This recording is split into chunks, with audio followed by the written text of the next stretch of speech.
Nathaniel Green, fastest promoted private in U.S. military history, goes in the Continental Army as an E-1 private during the American Revolution, and goes to general after his first battle.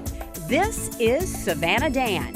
If you've ever taken a walking tour in Savannah, well, chances are he's the one who's guided you on your historic journey.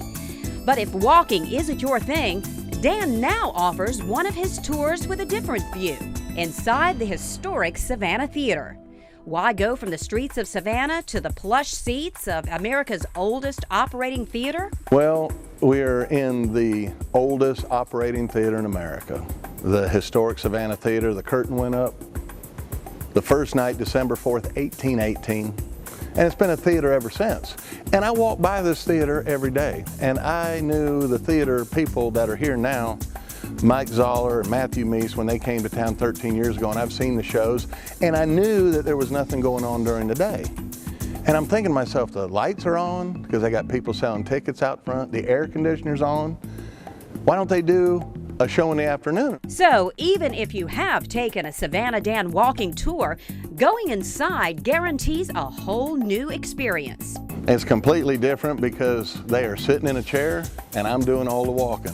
And I'm taking them through history via multimedia with video and stills and the flat screen TVs and sound effects. So you can never replace the beauty of the squares, but let's face it, not everybody's capable to go for a walk for 90 minutes. Whether they have just had a hip replacement or they've had an injury, or some people just simply say, you know what, I don't want to go walk that long. But if I could just sit down and you could tell me a story, I'd listen. So we're going to let them come in here and sit down and let me tell them a story, and hopefully they listen. Dan engages his audience too. He welcomes your questions and input.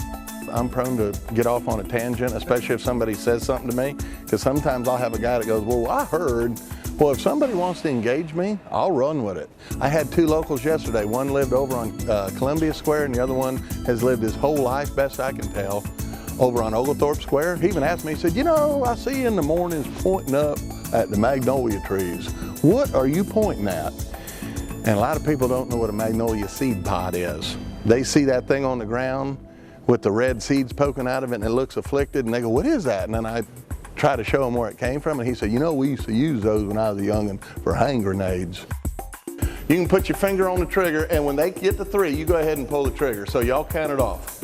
1, 2, 3.